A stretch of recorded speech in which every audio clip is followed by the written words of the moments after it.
It's a discussion on the policies, the new immigration policies in the different countries, citing US and some countries like Netherlands, Sweden, Norway, and we are making an analysis of what those policies have to mean to an individual immigrant, but also nations on a wider scale. And with me, I have Kenneth Muyingo, and that's with whom we are going to sail through this program. I want to encourage you to share out this link to fellow immigrants out there. You never know; it could be this analysis that will help you understand what those new laws, new rules mean to you. From experience, I know there are things we've heard, read, watched on TV, but actually I've never taken time to really know what they mean. And before you know it, they are affecting us, catch us flat footed, and the consequences are usually more close to fatal. But now we are granted with an opportunity to digest and give direction, give flesh to what these policies mean. I'll Before we do the analysis, I want to bring forward some of the policies or the laws in the different countries. I'll start with Sweden. There is an article dated 28th January 2025, which reads, government proposes measures to ensure that more people with removal orders leave the country. And this article quotes Minister for Migration, Johan Forssell. Actually, migration now, not immigration. So I think it was important that we opened up what these words mean. So Minister for Migration, Johan Forssell. I don't know if in Sweden they also read that R, but Forssell. And the article continues to read, the government has adopted a bill that aims to ensure that more people who have been issued with removal orders return to their country of origin. The government wants to streamline returns and reduce incentives for aliens issued with removal orders to remain in Sweden. The bill therefore includes the following proposals. One, that a removal order should apply for 5 years from the date an alien leaves the country, or no longer if a re-entry ban is in force.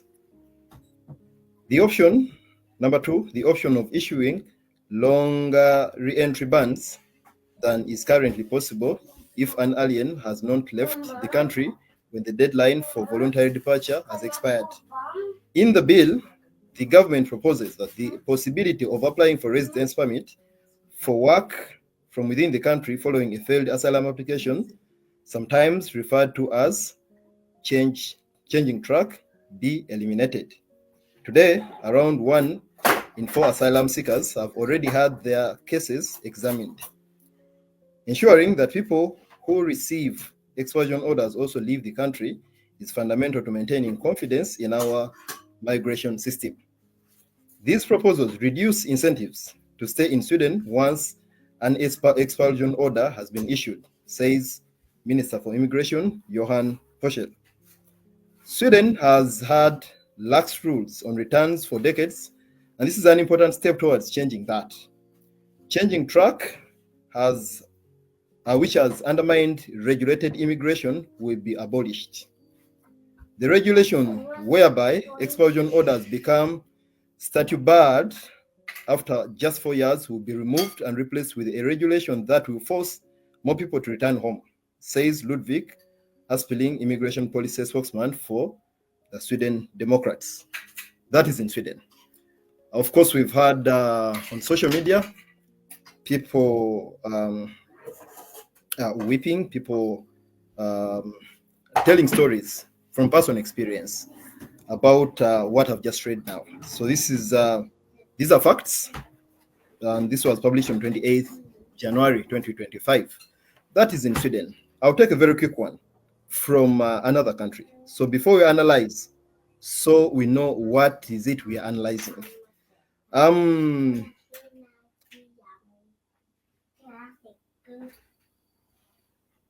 Okay, I'll go to Netherlands. Mr. Muyingo, where you live. On January 21st, 2025, this article reads, more people were deported from the Netherlands last year. Okay, that's a reflection, or rather a comparison from how things were last year to now. In total, 2,750 people were forcibly deported from the Netherlands last year, and a further 3,240 left with government assistance. And that's according to New Figures. New Figures, that's a website that has figures telling the details of this.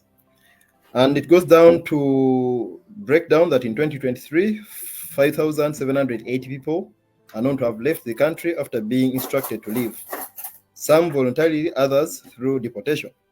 In 2024, figure marks the fourth increase in departures. Sorry, the 2024 figure marks the fourth increase in departures in a row. Of the 2024 total, 1,740 returned to another EU country under the Dublin Treaty, which requires asylum seekers to request asylum in the first European country they arrive in. Now, this one goes down, but the point here, when you look at the numbers of 2024, it breaks down 2024, 2023, and down to the previous years. 2024 stands out as a record number of both removals of both deportations peacefully and voluntarily and forcefully. Exactly. So this number here speaks so much of how the figures escalated in 2024, telling so much of how things are likely to be in 2025. That also is a spot of alarm. And then we have Norway, where now this Norway is a very quick one.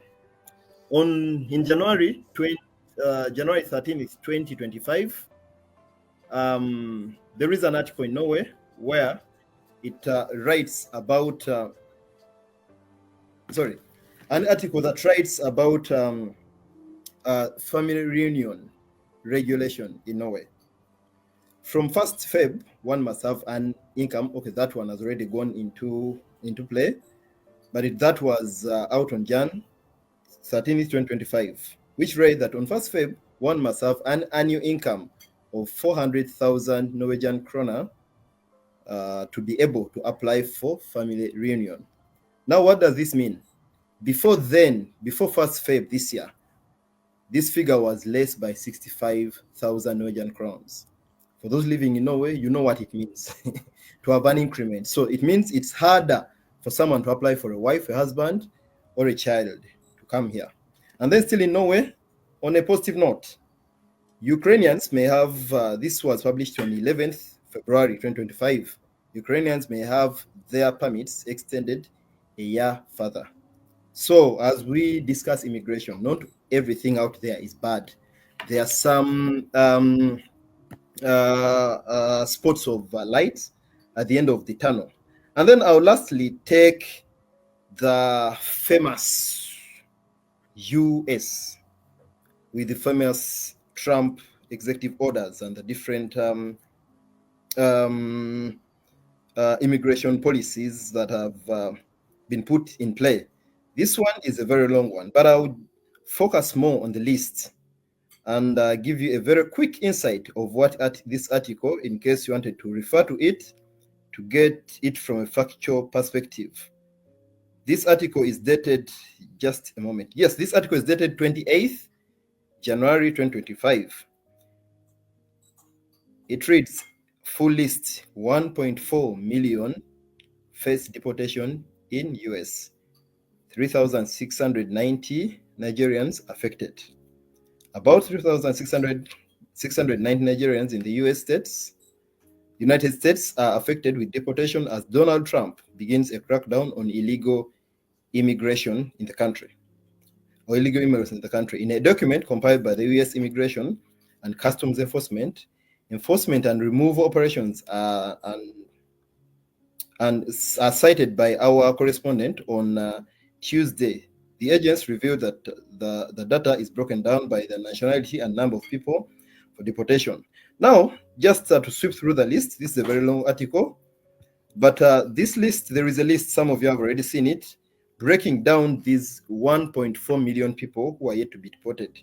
The grounds for deportation, they vary from person to person.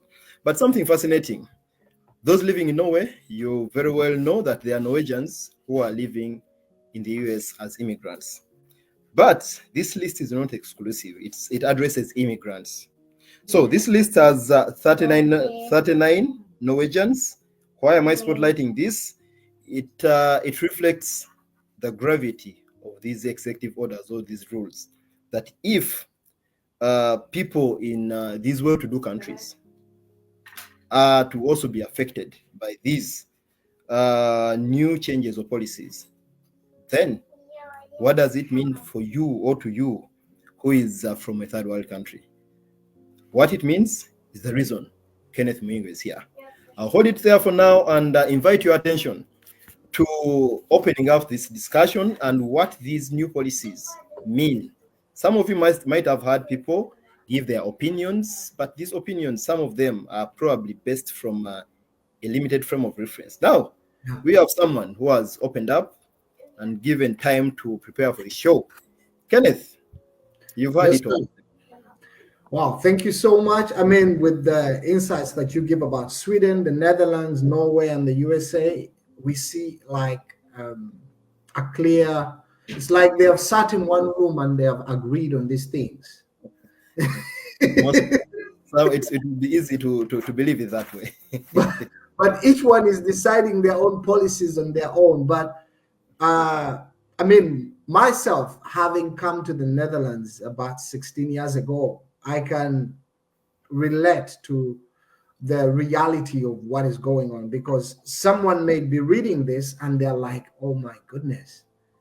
And what this means in the simplest of terms, when I just reflect on it, there's someone somewhere who has been maybe thinking about traveling, and because of what they're hearing, they've actually changed their plans. Sure.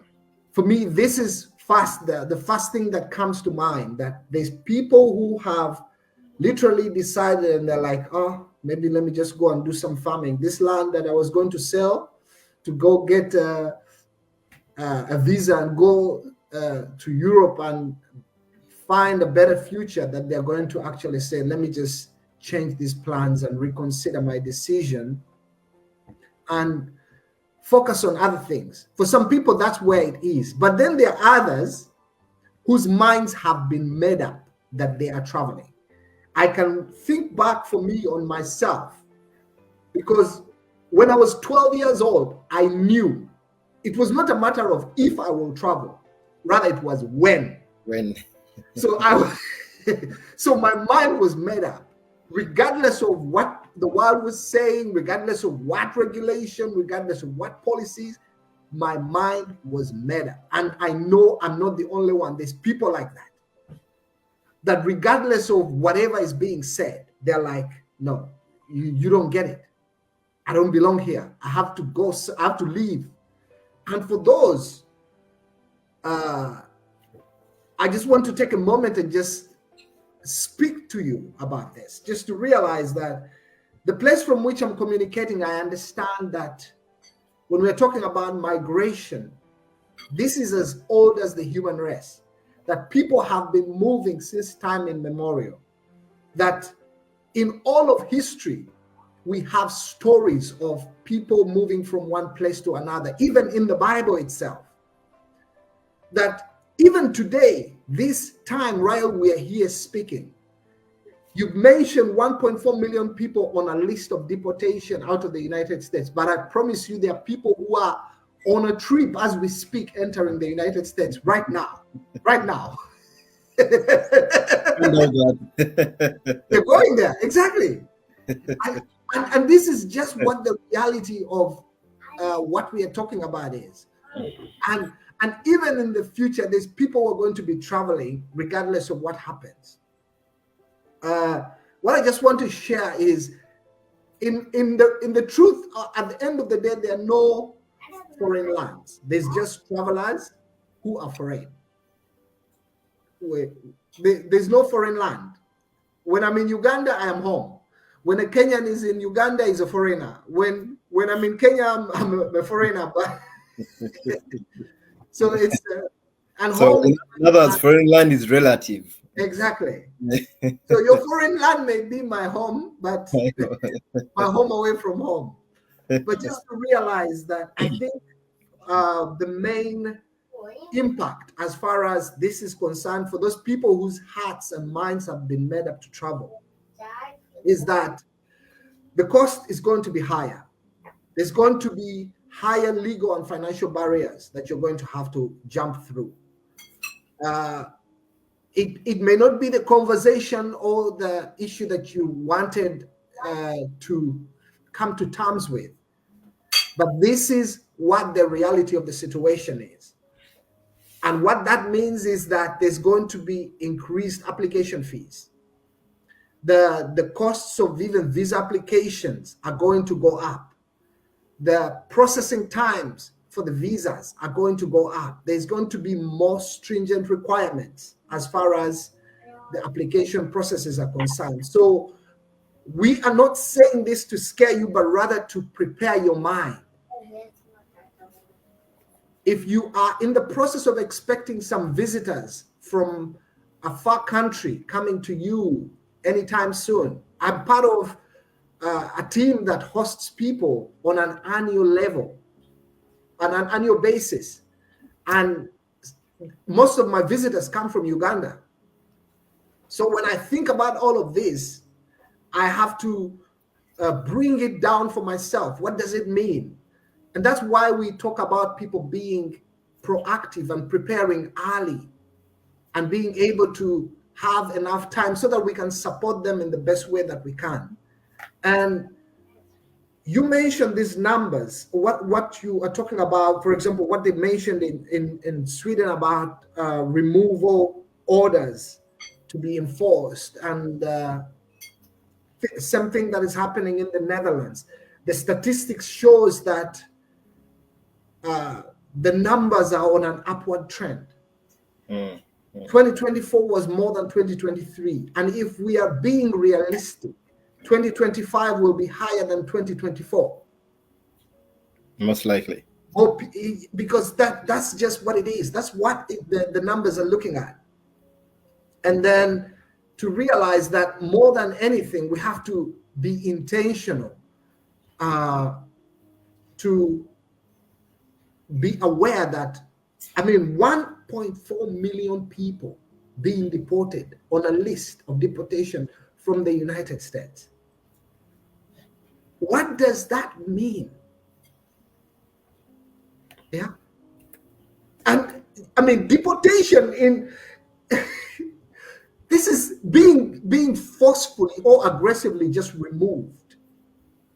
Not because you have committed a crime, but because you are undocumented.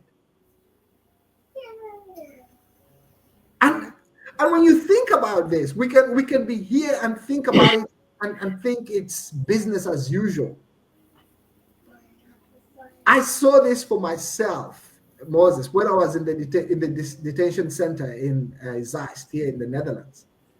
That sometimes people would just be like sleepless. They would get on hunger strikes, trying to ensure that they are not deported. But once the order has come, someone would come and say, "Yeah, they've got the laissez-passer. I've been told that I'm leaving tomorrow," and you just see like all their hope has just been drained out of them.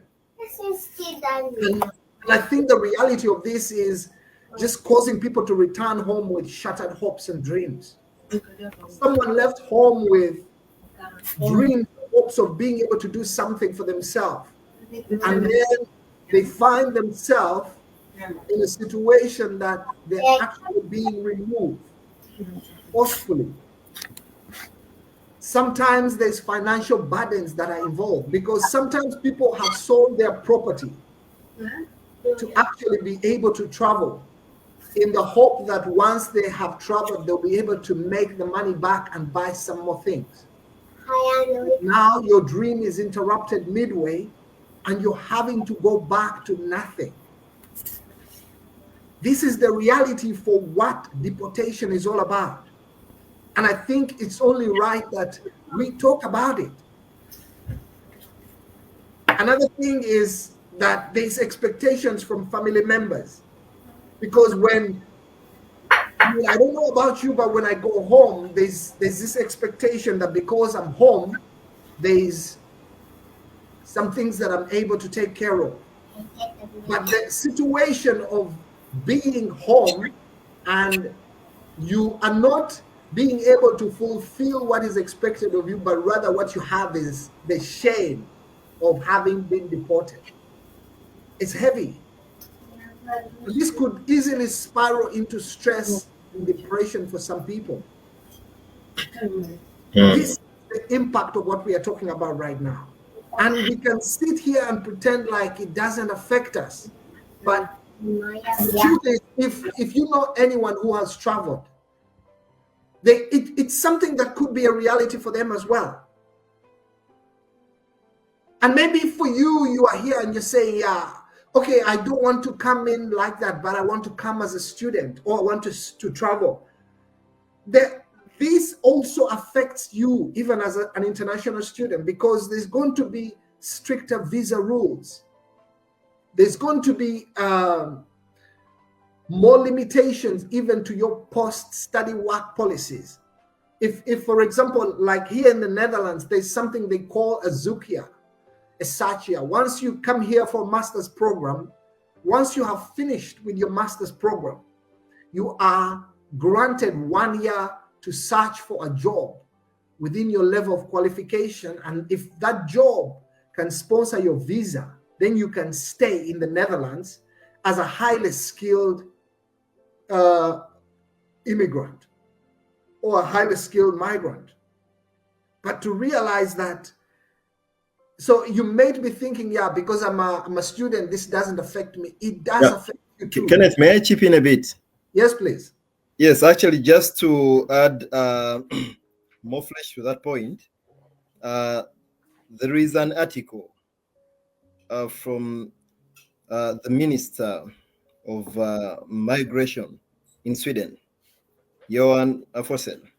This article is dated 5th December 2024.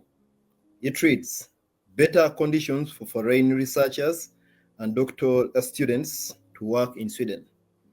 Yesterday, Minister for Migration, Johan Forsell, was presented with a memorandum entitled "Better Immigration Regulations for Researchers and Students." It contains proposals with a view of improving the migration rules for foreign researchers and doctors and other serious, mark that, other serious students. Yeah. So to them, they know they are students who are not serious. It goes further. Serious students, and to counteract abuse of residence permits for studies. Sweden must be an attractive destination for talent and international expertise. This is an important step in the government's efforts to improve conditions for foreign researchers and doctoral students to work in Sweden and stay here. At the same time, it's important to ensure that residence permits for studies are only granted to those who actually intend to study, to counteract abuse of the system. I welcome these proposals and am now looking forward to sending them out for consultation, says Forsell. Under the proposals, foreign researchers and doctoral students would be eligible for permanent residence permits more quickly. They would also have great opportunities to change the grounds for their residence permits once in the country, and to travel in and out of the country while Swedish Migration Agency is considering their cases. To reduce the risk of abuse of residence permits for studies, it is proposed that the possibilities for foreign students to work alongside their studies be restricted. There would be also greater requirements for foreign students to progress in their studies or risk residence permits being withdrawn or not extended. It is proposed in the memorandum that the legislative amendments enter into force on 1st March 2026. So yes, I wanted also to bring some facts in line with what you're saying. Thank you so Already much. happening somewhere in the world. And this is exactly what it is, because this has a direct impact. And if you're there and you're thinking about doing this, yes, there's an opportunity for you to do it in it, but I think it's important that we take time and prepare and plan accordingly, because there's something I love. It's called the 6 P's. Proper prior planning prevents poor performance. Okay. Proper prior planning prevents poor performance. Proper prior planning prevents poor performance. So if you are there and you're thinking about traveling, whether it's for work or for study, plan, make plans, inquire, ask the right questions. Don't be surprised to get to a situation and you're like, oh my goodness, is this what this was all about? I wish I had known. There are people who got into situations and they're like, I wish I had known, I would not have made the decision to travel in the first place. So the opportunities are there, and it's only right that we take advantage of these opportunities, but with the right guidance, with the right knowledge. Because sometimes people say, I don't want to know. If you don't want to know, then you're going to be in trouble, because you can only use the information that you know. And if you don't know, some even say in Luganda, but yeah, and it's tragic. We can laugh about it, Moses, but it's tragic, because if someone does not have the results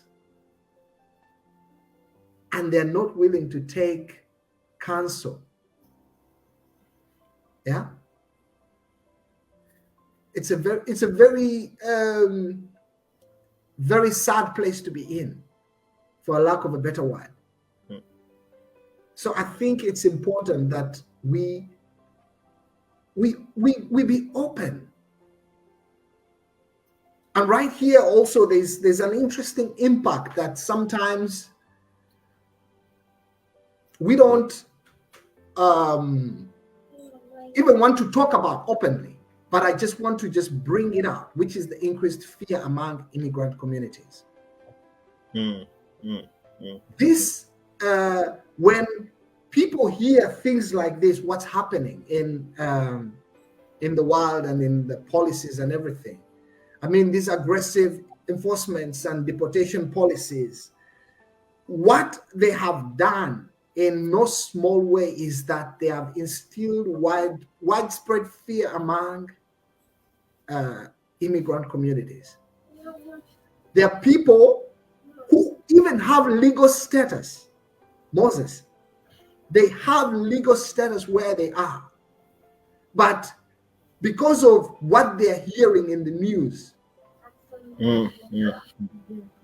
they are finding themselves living in uncertainty. They have like a fear, something is holding them back from participating fully in society and in the activities that they actually have the freedom and the opportunity to participate in.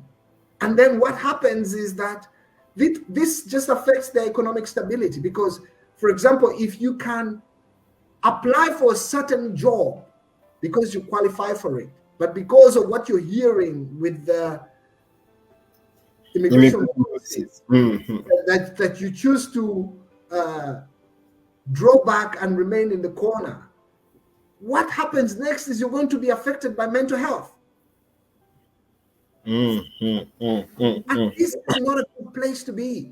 Some people are even afraid of talking about immigration right now,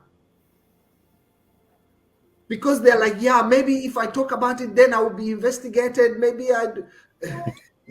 Actually, speaking of that, last year, actually 2 years generally, we had a wave. It might be ongoing, but okay, it was so prevalent here in Norway. where the immigration authorities were recalling people's permits. I mean, leave alone rejections for an application of a residence permit, but recall an already awarded or granted residence permit. That's a different level. And at some level, there were also some people with citizenship whose citizenship were recalled. Okay, I think to some level, people managed to defend or fight off. But that wave prompted a lot of fear, created a lot of fear and uncertainty. And just as you put it, the way we respond to these some of these situations says so much on the life ahead. And I think, as just as you put it, as immigrants, as a community, as people, I think this is where we need such platforms, because this is talked about. Because sometimes there is a lot of hearsay, there is a lot of false information that is roaming around. So just wanted to thank you so much. And the truth of the matter is, people fear what they don't know. And I think in a lot of ways, fear is a bad chisel to carving out your future. If you choose to be carving out your future and you have two chisels, when I say chisel, it's like a tool that you can use to carve out something in a piece of wood. So fear is a bad chisel for carving out your future. If you have an option between hope and fear, let your actions reflect your hopes and not your fears. Because sometimes we are too afraid. And I really like what scripture says. Job said something that is quite interesting, that the thing I feared has come upon me. Sometimes we may attract these things to ourselves, but I want your actions to reflect your hopes rather than your fears. And in saying this, it's not that everything will be the way that you expect it out to be, and everything is that you're not going to have challenges. Far from it. But that with every challenge, you have a way that you can navigate it. So I just want to take an opportunity and encourage you who is in the diaspora, you who is already in this place. Yes, maybe you are dealing with a tough situation and you're having to navigate a circumstance that is outside of your usual experience. Be encouraged. I want you to think about what you hope for rather than what you fear. Focus more on what you would like to see happen rather than what you don't want to see happen. Because that is a good place to be. And to realize that there are people who have already gone through what you're going through. And ask for help. Don't suffer in silence. Because this is where sometimes we miss it. There's people who have, I have been living in the Netherlands here for 16 years. I'm not saying I've lived here the longest. There's people who have been living here for 20 years, for 30 years. But I've made myself open to them. If there's something that I need to know, I acknowledge that I don't know. Because there's two things. If you don't have the results for something, then you don't know it as much as you think you do. And it's a humbling place for someone to say, help me. Hey, I need help. I need help. And that's all it takes. Ask and you will receive. But if you don't ask, people don't know that you need help. And maybe they even know, but I personally don't like receiving help that I've not asked for. And so I don't like giving help that is not asked for. But if you find yourself in a situation that you are being challenged, either by the system or a personal life circumstance that you're dealing with, don't suffer in silence. Ask for help. It does not mean that you're weak. Rather, it means that you want to remain strong. Because the way the system has been set up, it's a challenge. It's a challenge. For a lack of a better analogy, what I've understood is that it's designed to keep the body strong but break the mind. The system is designed to keep the body strong but break the mind. So be intentional in taking care of your mental health. Don't give up on yourself, no matter what happens. If things go wrong, for the love of God, don't go with them.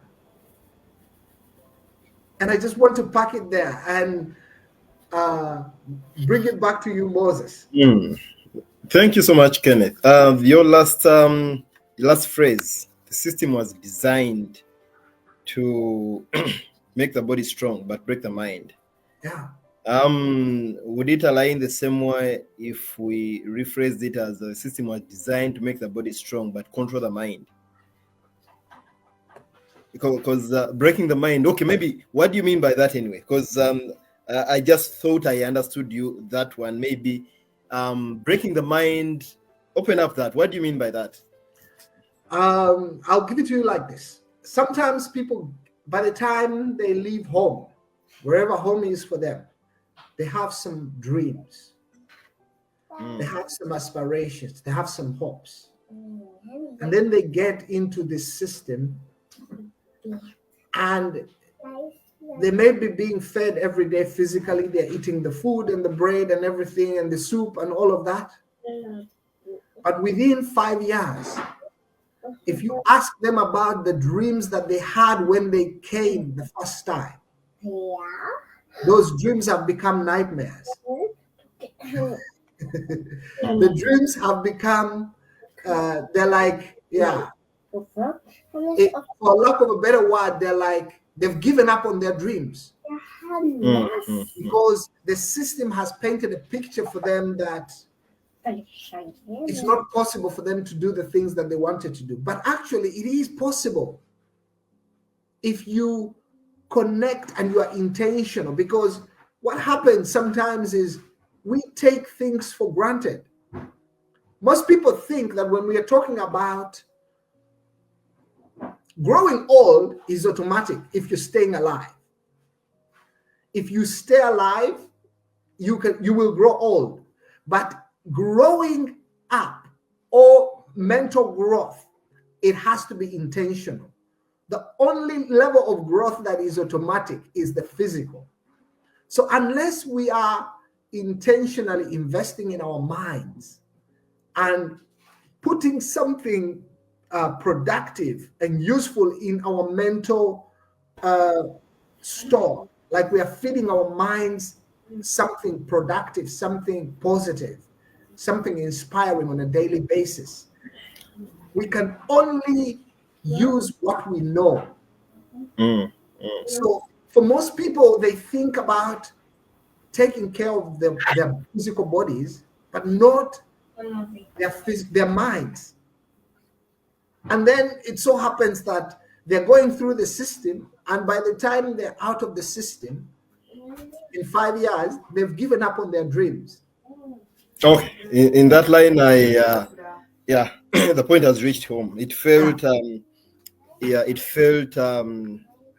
bit hanging, but okay, you've made it a little clearer. Part of what you mentioned that we should talk about is the impact of what is happening on the travel industry. And I think this is an interesting one because there's something that maybe you have heard about it. It's called the Villa V Residences. They organize cruises, but they have introduced what they call escape from reality. They have created a program on a ship that is called the Odyssey, and they're offering extended voyages for people who are seeking to have a unique travel experience. And let me just paint the picture for you. This experience is designed to give people an opportunity to be traveling for the next 4 years, for the period of the Trump presidency, traveling from America until when the presidency is over. And I'm like, oh my goodness. Because there's people who feel like, you can check this out for yourself. It's called the Villa V Residences, Escape from Reality, organized by the Odyssey. And there's different packages. If you want to go for 1 year, you can go for midterm, you can go for 3 years, or for the entire 4 years experience. And literally, they're going to be visiting 425 ports, that in 140 countries. Wow. Yeah. And when you think about it, it sounds like almost a joke. But here's the interesting part. If you want to be part of this, the financial contribution that you have to make is $255,999 US. That's for, you get a single room that is self-contained and it covers everything for the 4 years. Okay. There's people who have actually already owned this. They are traveling already. They're experiencing it. And if you want to go for a double room, you pay $159,000. But when you think about it, it just sounds like out of this world that there's people, because of what has happened in the time that we're living in, that people are on this journey or just to be away from places for certain reasons. I'm just wondering what may be the potential long-term consequences of stricter immigration laws on the mental health and well-being of immigrants and their families. That's a good question, indeed. Thank you so much for sharing that, because if there is no help, if just to help address this, if someone is overwhelmed mentally and they're not receiving the right help, what happens is the family is going to be broken. If, for example, think about it, if it's the head of the home, the man, who is going through the challenges that they're going through because of the immigration laws and everything that they're having to deal with, there's just going to be a separation. They're going to be removed from their loved ones. And I think in a lot of ways, this is how dysfunction gets passed on from one generation to another. Because personally, I believe that there are things that a child is supposed to learn from the parent. If that is taken away, this child is going to have to figure out these things the hard way. They're going to have to figure them out the hard way. And I share this from my own experience, because my father left me when I was 4. And the things that I needed to learn from my father, I had to learn them the hard way. And there are people who knew me back then, and some of them had actually written me off. But I'm thankful for the grace of God that I was intentional in doing the work that I needed to do on myself to get to that place that I can be able to rehabilitate myself long enough to learn what life was trying to teach me. But the truth of the matter is that when you talk about the long-term consequences, it could even lead to loss, truth be told. Because sometimes there's even a lot of stigma sometimes around people acknowledging that they're mentally challenged or that they're going through stress. that they would rather suffer in isolation. But if you are listening to this broadcast, or if you know someone who is struggling mentally, please, for the love of God, encourage them to reach out. Because asking for help does not mean that you're weak, but rather it means that you want to remain strong. So be encouraged. I know that, the times that we're living in, there's all sorts of things coming at us from all sorts of directions. But what I want us to realize is that we are here for a time such as this. We are here for a time such as this. If we were not supposed to be here, we would not be. And this is just to encourage someone who's listening and to just let you know that you're not alone. The challenge that you are going through, there's other people who have gone through those challenges and they've overcome them. So just to realize that all hope is not lost. It may look like there's no way.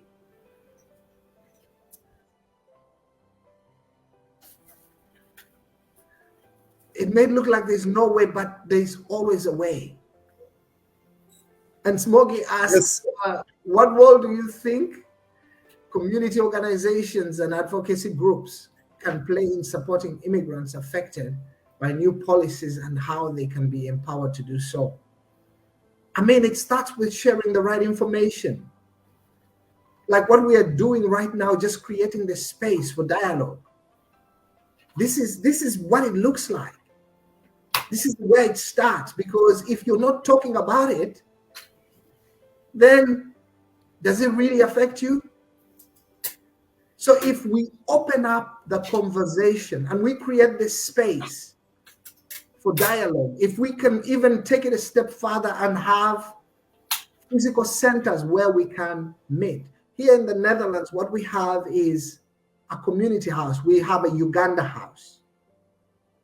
And it's a place we have created, which is away from home, but we go there to feel at home. It's our Uganda house.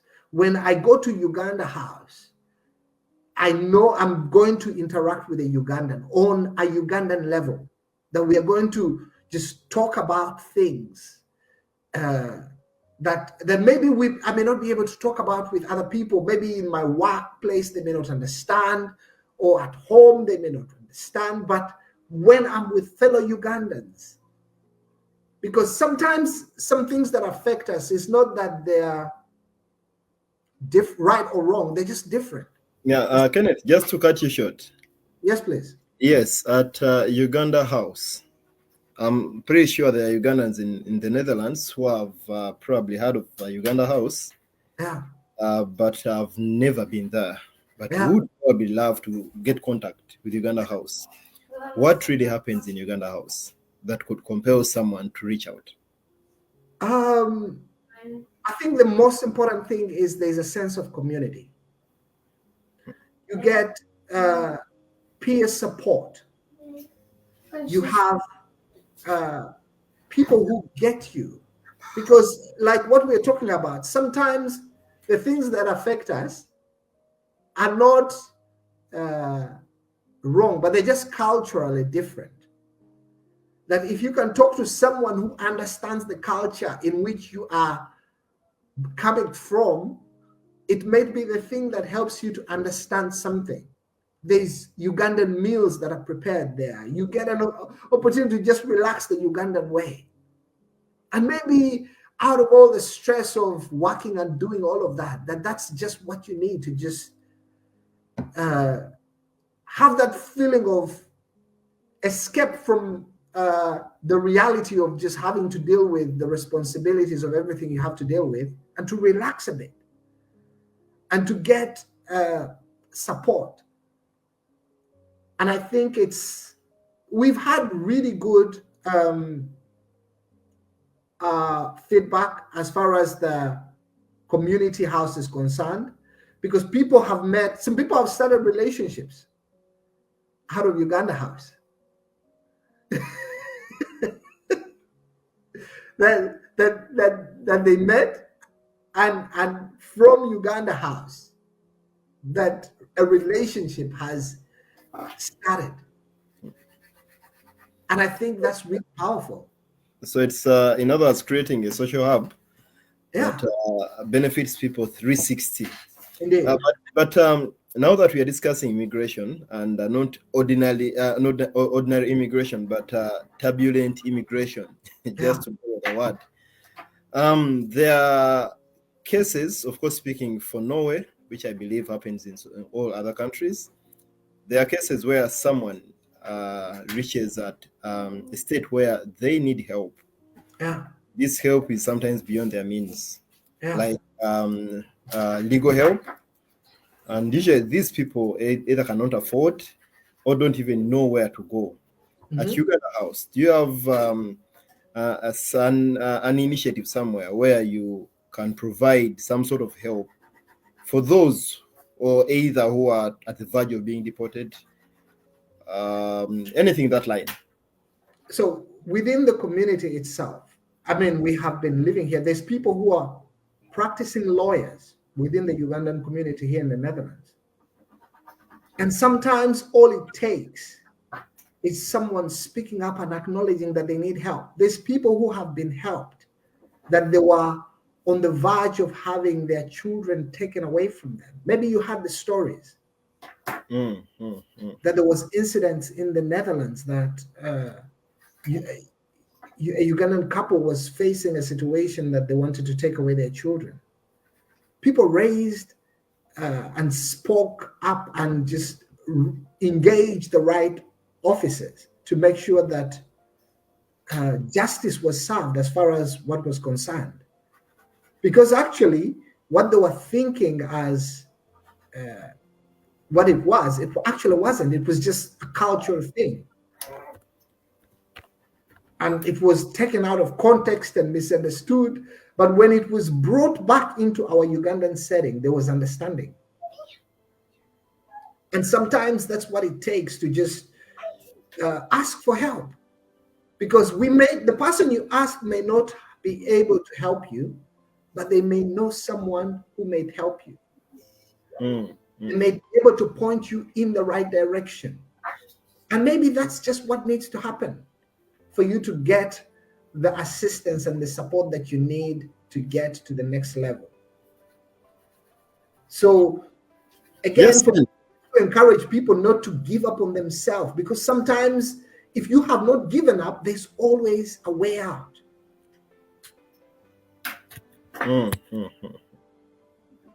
Yes, Ken, looking at the trend of things.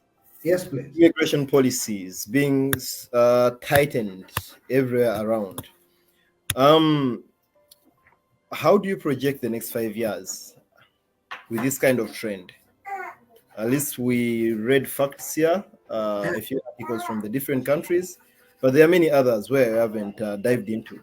But how do you project immigration at a world scale in the next 5 years?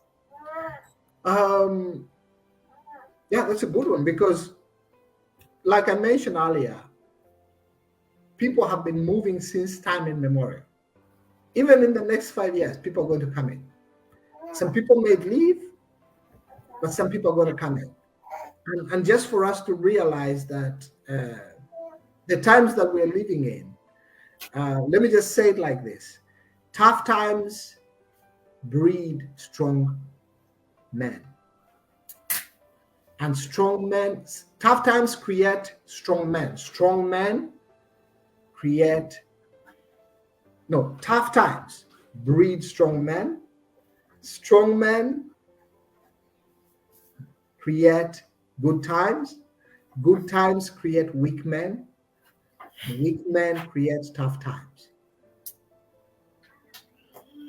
And right now we are at a season that we are coming out of a period of tough times, or we are getting into a period of tough times that it's an opportunity for strong men and women to rise up. So even when we are talking about migration, there's going to be challenges. But if you feel in your heart of hearts that you're cut out for the challenge, go for it. So, in my opinion, I believe the next 5 years, there's going to be an increase in the number of people coming in. Because it's what happens when the going gets tough, the tough get going. That's just That's very optimistic, eh? Yeah. And just when you think about it, that some people, yes, may leave, but based on the projections and when you see the statistics of what is playing out, people are gonna be coming in. So And yes, go for and it.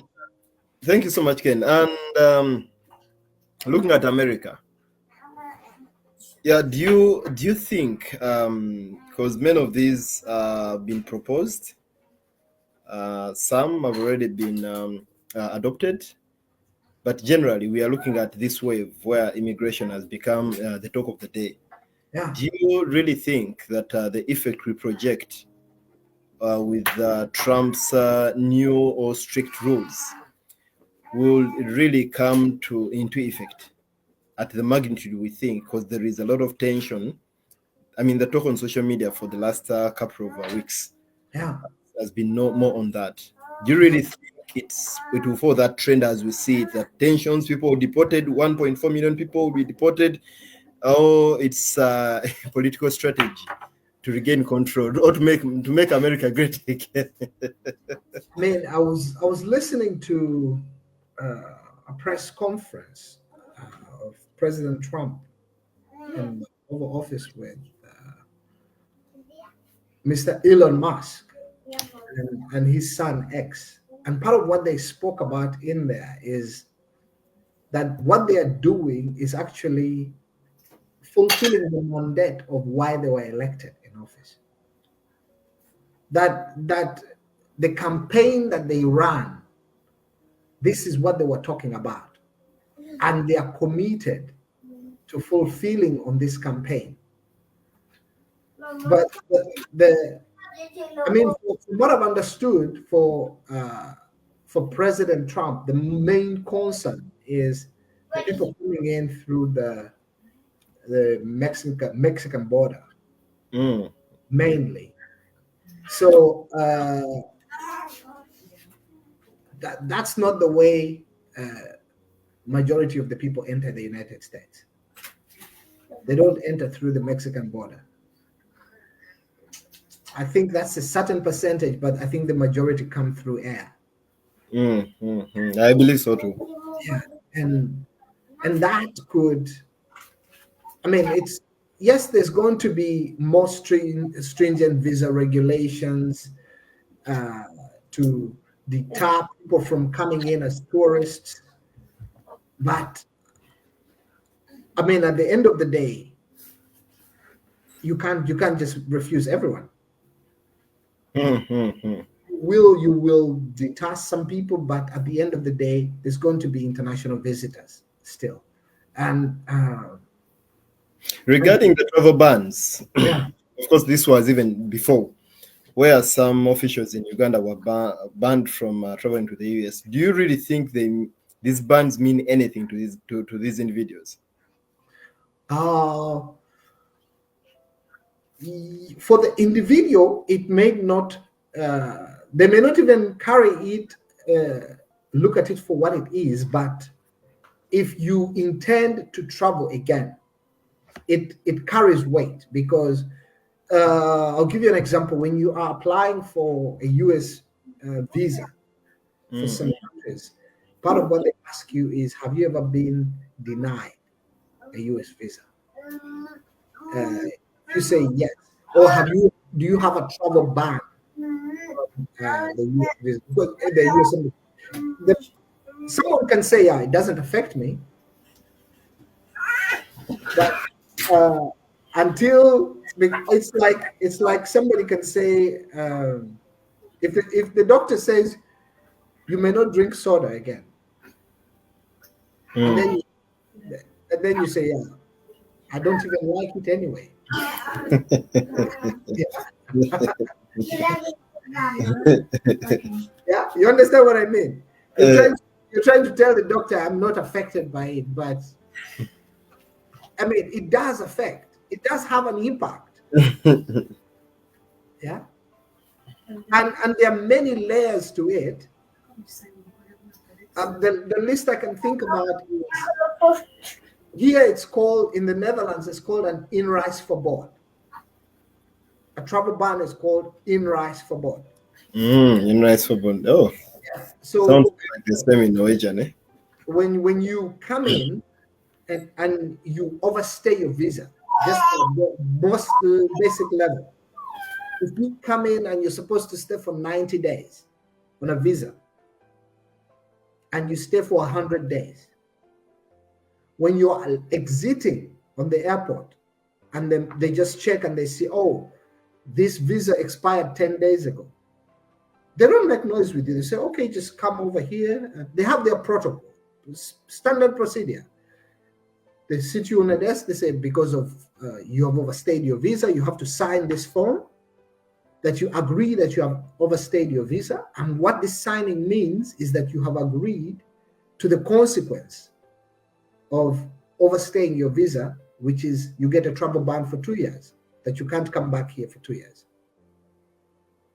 And someone may be like, yeah, okay, yeah, whatever, they just sign it. And then you leave. It doesn't bother you until you want to come back after 6 months, because you can't be allowed to come back to the Netherlands after 3 months. But if you have a travel ban, then you But Kenneth, yes, okay, they ask you to sign, but do you have an option anyway? Because you said you signed, but do you have an option of not signing? I mean, if you refuse to sign, then you're not going to be on my flight. You have a choice. Okay, of course. I just need you to open up that. You always have a choice. To our viewers, we are running out of time. We want to thank you for choosing Euroforum, for choosing this show. Yeah, for choosing this show. Just a comment there. I'll bring it in later on. Thank you so much. This has been a talk about immigration, where we wanted to open up what this really means, or these new policies, what do they really mean? But along the way, for you who joined it later on, find time and go back to this show and rewatch it. Kenneth has not only made an analysis or brought nearer what these policies mean, but he has also put some sort of a shock absorber, some cushion, some pep talk for you who might be a victim right now or in future. So find time, rewatch this show, and also find the comfort of sharing it on. But I'll request you to land this show with a word of encouragement. I loved the question here Smogi put out. That based on these immigration pressures of recent, any piece of advice for one thinking of coming to stay in these countries that claim to make dreams come true? Okay, yes. Yeah. And then there is this question of what would the government in the next elections change the narrative? Okay, yes, that could be a big one. Maybe that we shall take in another episode. But as you wind up, I need you to speak to these two categories. Oh, yes. There is an immigrant. The one, someone coming, okay, yes, that may not be of a concern right now, but we are speaking of an immigrant who is already living in the diaspora. Yeah. This immigrant might be having their application pending response. There is this pressure that comes with that. Yeah. But there is also an immigrant who already has residence, but for some reason, the petition has been sent by the authorities, and they want to recall this residence. Yeah. And given the pressure around the world, naturally someone loses hope and sees himself in the next plane. Yeah. There is also a student. Yeah. Stringent rules in Sweden and many other countries. Things have been tightened. This student has came in on a soft path with very many benefits and rights. Yeah. And along the way, these rights have been narrowed in. but there is so much this person has dreamt of, has left hanging and is dreaming of. So these people need to hear from someone who has lived this experience, what they can hold on to as they sail on. And thank you so much. I'll start with the immigrants who are still in their processes of getting their immigration statuses in order. What I want to encourage you to do is don't give up on yourself. I know it can be a tough journey. It can be a very stressful process. Sometimes it's just a letter. You receive a letter, and before you open it, your stomach is upset. You start to panic. You're just wondering what it's going to tell you. You are not alone. What I want you to realize is there's others who have gone through these situations and they've come out stronger. So be encouraged in realizing that you are not alone, that the place where you are, there's other people who have gone through that same place. So ask for help. Ask for help. Reach out. And I understand maybe there's people who you have trusted and they've disappointed you. Not everyone is like that. There's people who have good intentions, and you can know them because we know people. I mean, people show us their true colors, but sometimes we refuse to believe them. So be in community, because sometimes what happens is that you isolate yourself and then you find yourself overwhelmed. You're dealing with something and you're wondering, am I the only one? But if you listen to another person's story and they tell you that they were able to go through what you are going through, or even worse, I'll tell you from my experience. I was in a migration procedure for 2 years. 2 years. And after 2 years, they put me in detention for 10 months. But now I'm here. I have a Dutch passport. I'm living here and everything is legal. So regardless of what you're going through, don't give up. Don't give up. When things go wrong, don't go with them. And to the one who is just wondering that their immigration status is being recalled, it can be tough that you just don't know what next. But I want you to reflect and hold on to this. Let your actions reflect your hopes and not your fears. Find out all your options, because knowledge is power. And you may not be able to do everything you find out, but I want you to find out everything you can. I'll say that again. You may not be able to do everything you find out, but find out all that you can. Find out all your options. There must be free legal advice in the city where you live. Go and sit with a lawyer and find out what your options are. Because sometimes that's all it takes. To have someone who understands the law to look at it, to look at your case from the perspective of the law, to give you an understanding of what it is that is possible for you. And then for the students, the past is where you're coming from. The present is where you are, and the future is where you're going. If you are here and you have qualified to remain here, or if you're still studying and you've made a decision to stay here, make proper plans and try and prepare ahead. Don't wait until you have to start to look for a job that you start to look for a job. Then you will be late. And connect with the communities of the people where you live. If you find yourself in a country, find out what other Ugandans who are living there have done. it's possible that you may be helped. I mean, I'll give you an example of what we are doing in the Netherlands here. We have the Career Advancement Network. We have registered it. It's our latest registration within the community here. And what this is about is just helping Ugandans on their professional journeys, to just create the space, to create a pool of mentorship, a pool of support, that there's directors in there, there's engineers, there's doctors, there's nurses, there's lawyers, there's all sorts of people who are doing things on a very high level in this country, and they're Ugandans.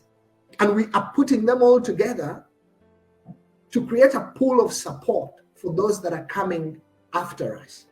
So connect with other people in your community. Maybe this is an idea for some other community that is watching us. Maybe something to do in Norway or in Sweden or in Finland, that you put together a pool of professionals and you support one another. Personally, I believe that together is always better.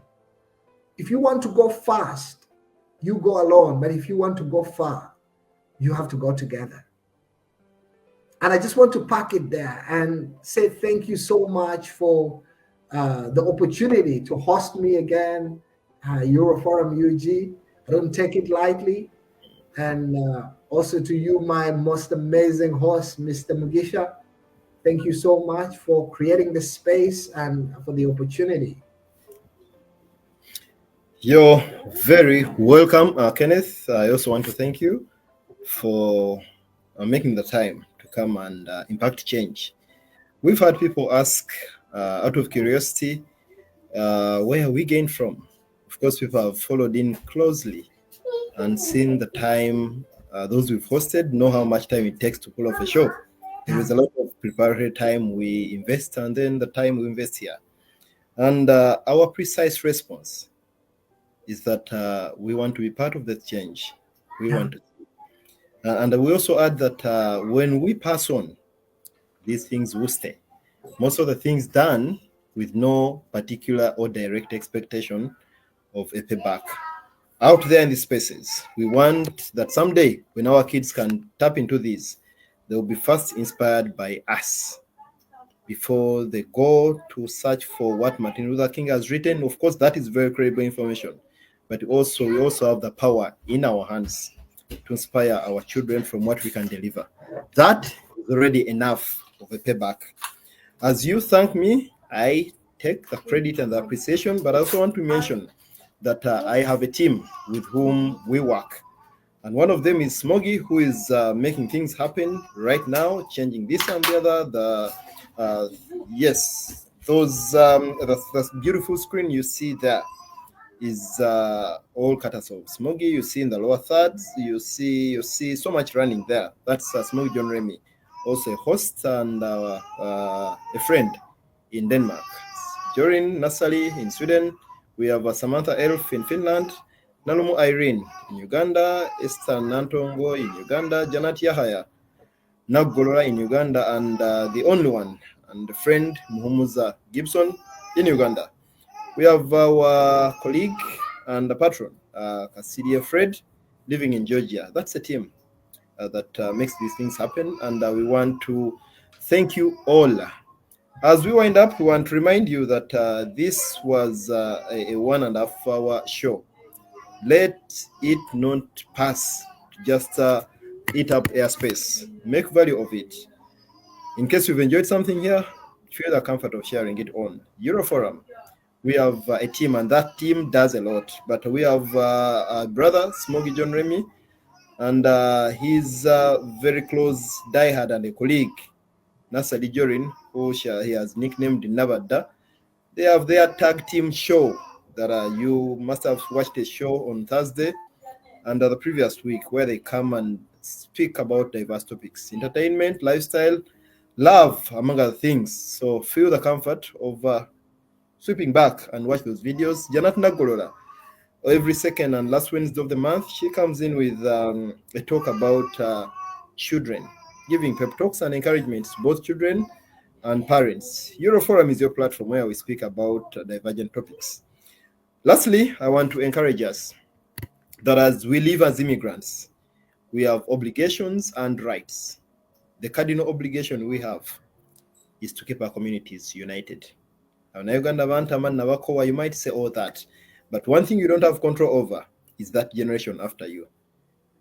You might manipulate it at 5, 7, 10, 12 years, but at 15, from experience, those who have that experience, I don't have it, but I have the theory, that at 15, you don't have so much control on that teenager.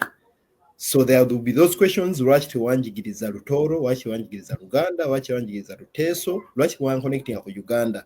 So it's just a very wake-up call and a warning to you who seems to be very comfortable in Zabantama, but you've put to life a child who you can only have control now, but you're very uncertain of the future. I have stories of parents who have told stories. A child moved to some country for anonymity, I would say for some country, and this child met Ugandans there who are speaking Luganda. This child had issues with her mom. So there will be those things that will come up. But for now, we shall only thank you so much for tuning in on Euroforum and applaud you for the time well spent and encourage you to share on these shows. We have a TikTok channel where we take clips of these shows and share them on. Visit our YouTube channels. Don't forget to subscribe and to like our pages, and of course to share when you find value in them. We always encourage people to share after watching, so that you share with confidence and pride of what you're sharing. And Euroforum, we pride in building gaps or building bridges. So the bridges are both physical but also mental, where we build a gap between Ugandans and the diaspora, but also home. We have a Euroforum Academy, where we pride in each one, pull one. When you reach up, pull someone else. So we feel that there is so much we can pull when we have more hosts, more guests. So do you feel yourself as one who can pull off a show? Reach out. You could be one of the hosts on Euroforum. Do you feel you can contribute something? Just reach out. It's an open platform. We have our WhatsApp number. Go to our website, our Facebook platform, and also our email, euroforumug@gmail.com. You can always reach out. Drop a comment anywhere, but also reach out to any of the Euroforum members in case you have interest. And then we have a Euroforum Investment Club intended to impacting the social aspect of life. Twins of Biogan and Tuimalayo. Near the end of the day, we want to attach value, financial value to us. So even now in JBD. But for now, I want to thank you and give a very loud applaud to my brother Smogi, Kenneth, a very digital handshake. Sebo. Thank you for the mission accomplished. An immigrant, don't forget to own that space. Be humble as an immigrant, but also be assertive enough to own a space where you are. Don't be so apologetic, but also be apologetic when you think you must be. We sign out for now. Moses Mugisha, Mbadene Ken Muyingo from Netherlands. Bye-bye.